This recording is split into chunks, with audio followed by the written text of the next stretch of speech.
Ano po to guys? May mga tao nagpipila para makabili.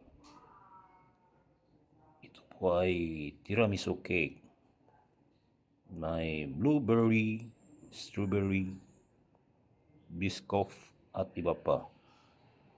Dito po yan sa Capitol Grounds of Bukidnon, Malaybalay City.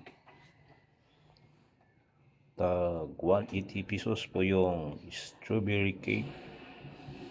There is po guys, tag 200 pesos. Yung mango float ay previous po. Yan guys. Taga Maramag po yung may-ari guys. Pupunta po sa Capitol Grounds paminsan-minsan lang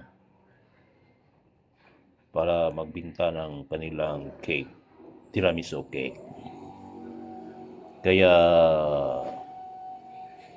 pumipila ang mga tao guys para makabili ng tiramisu cake, kaya paminsan-minsan lang sila rito. Nagka-online po sila before pupunta dito sa Capitol Grounds of Bukidnon guys.